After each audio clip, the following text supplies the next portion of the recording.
Hello दोस्तों, आज हम इस प्रश्न को हल करते हैं। चलिए हम क्वेश्चन पढ़ते हैं कि क्या दिया गया है। यदि ए की आय बी की आय से 10% अधिक हो तो बी की आय ए की आय से कितने प्रतिशत कम है। तो सिंपली हम इसको हल करते हैं। यदि ए की आय यानी ए की आय किससे कर रहा है, बी की आय से, यानी बी से तुलना कर रहा है, बी की आय से 10% अधिक है। अगर ये 100 होगा तो ये 110 होगा।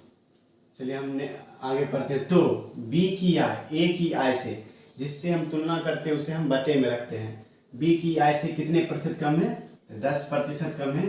किससे तुलना कर रहे हैं, ए की आय से। ए को हम नीचे बटे में लिखेंगे और प्रतिशत के लिए गुना 100।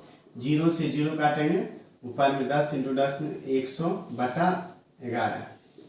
9.1/11% हमारा आंसर होगा। चलिए हम नेक्स्ट क्वेश्चन को हल करते हैं। चलिए हम क्वेश्चन पहले पढ़ते हैं। यदि नीता का वेतन पायल के वेतन से 25% अधिक हो तो पायल का वेतन नीता के वेतन से कितने प्रतिशत कम है।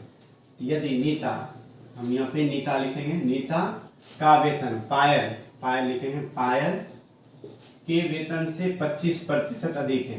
पायल अगर 100 होगी तो पायल से नीता 25% अधिक है, तो ये 125 हो जाएगा, अधिक है। तो पायल का वेतन नीता के वेतन से कितने प्रतिशत कम है, तो कम है 25।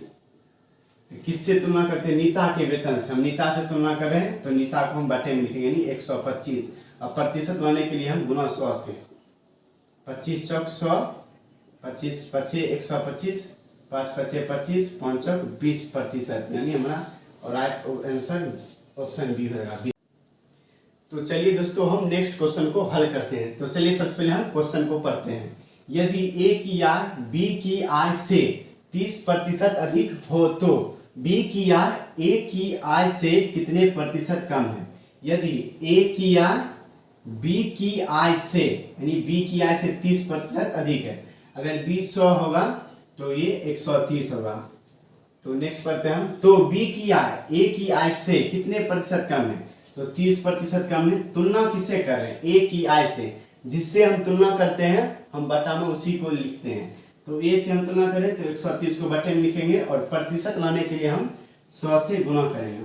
ये 0 से ये 0 खत्म, ऊपर बचा 300/13। तो इसको हम फ्रैक्शन में हल करते हैं, 13/300। तो 13 दूनी 26, 6 4 खत्म, 13 तिया 39, ये खत्म। 23.1/13% हमारा ऑप्शन नंबर सी राइट होगा।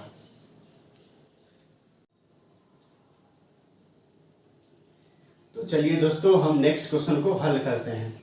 यदि अनिल की ऊंचाई दीपक की ऊंचाई से 60% अधिक हो तो दीपक की ऊंचाई अनिल की ऊंचाई से कितने प्रतिशत कम है।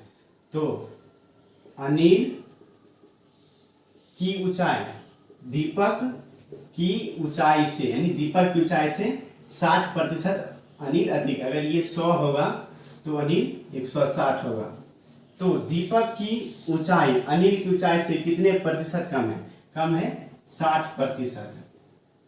अनिल की ऊंचाई से, अनिल की ऊंचाई से तुलना करें, जिससे हम तुलना करते हैं उसे हम बटे में लिखते हैं। तो अनिल की ऊंचाई से, तो अनिल है 160 और प्रतिशत लाने के लिए हम हमेशा 100 से गुना करते हैं। तो 100, ये 0 से ये 0 खत्म, 2 8 16, 2 तिया 6 0, 2 चौक 8, 2 पचे 10, तो अच्छा 30 पचे 150/4। इसको हम हल करते हैं, 4/150, 4 तिया 12, ये खत्म, 5 खत्म, 4 7 28, 2 ये खत्म। हमारा आंसर आएगा 37.2/4 आंसर। ये हमारा राइट आंसर है। इसे हम हल करते हैं, 2 कम 2 2 दूना 4, यानी 37.1/2% आंसर।